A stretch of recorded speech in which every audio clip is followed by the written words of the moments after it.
my channel. My name is Rhonda and I'm also known as the Sparkly One. Today I'm going to show you how I created this ruffle border on this really sweet little baby blanket, and it was crocheted and knitted. So the border is crocheted, but the blanket itself is knitted. So if you want to see a future video on how I knitted this blanket and just the garter stitch for a beginner, I can show you that. Leave me a comment below and let me know if you're interested in learning how to make the entire blanket.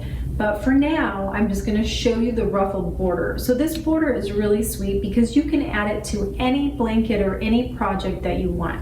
And I just thought it was really nice for a quick, easy video. So let's go ahead and get started on the ruffled border, and maybe you'll see me in a future video with the entire blanket. For this project, I used a size F crochet hook for the border, and then I used a size 7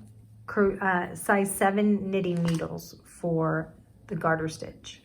I'm using the Comfy Cotton Blend by Lion Brand yarn, and this has 392 yards, and this is in the color Whipped Cream, and it's super soft and just, I love this yarn. It's really, really nice. This is my second knitting project that I've completed. I just learned how to knit just a few weeks ago, and this is a video where I was inspired by this little pot holder, and I thought that is so pretty. And of course I've always crocheted, but I love the way knitting looks, and this is just in the garter stitch.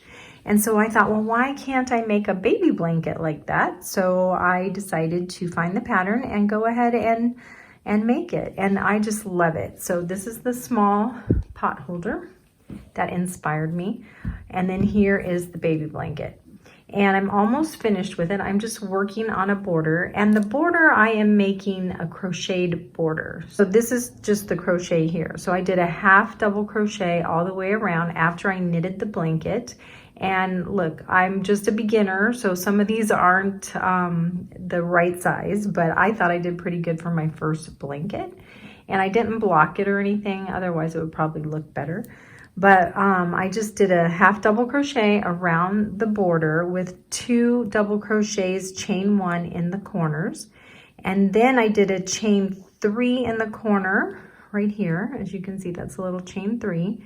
And then I chained 3 after each corner, skip 2 stitches, and do that all the way around. So it's a chain 3, skip 2 to get these little open spaces, as you can see right here. Then what I did is I just did treble crochets in the corner. So once I got to the corner, I turned it around because I was working on this side, and then I turned it around and went back into the corner. And so what I'm doing is I'm doing 10 treble crochets in each corner. And then right here, I did 10 treble crochets in that space. So these chain 3 spaces each have 10 treble crochets in them. And it makes this really pretty little ruffle. And I thought this was so sweet, and it's for a little girl, and it's a little baby that was just born like a week ago. And I cannot wait to give this to the mommy. And she has 5 kids, so I know that she's gonna appreciate this. So, and then I haven't weaved in my end yet.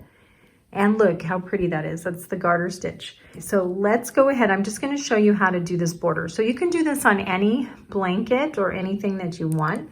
And again, it's this wavy ruffle look. And I thought it was so pretty. I've never done that before. I just kind of made it up as I was going along. So all you're going to do is you're going to treble crochet and then go into this chain 3 space. Now you can do 10 times in each space, but what I thought was interesting is that I've never done this before, and I kept losing count.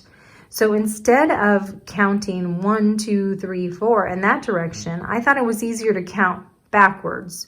So you start at 10, 9, 8, and then as you're counting in your head, you know, 7, 6, and I found it to be a little less confusing when I was trying to count. And I don't know, does anybody else do it that way? I've never done it like that before, but I thought it was so interesting. I thought, why haven't I used that before? Because when you get into a repetitive motion, sometimes, you know, of course you go 1, 2, 3, 4, 5, and I don't know, you kind of get lost in your counting. But if you count backwards, somehow it's a little easier. Don't ask me why, but it is. So maybe not for you, but for me it is. So let me go ahead and I'm going to finish the border. And when I'm all finished with everything, I'm going to be weaving in my ends, and then I'm going to show you guys exactly how it turned out. But I just loved it. I fell in love with this blanket. It is so soft and lovely, this yarn, and it just is adorable. So anyway, I just thought I'd share that with you. If you're a knitter, let me know.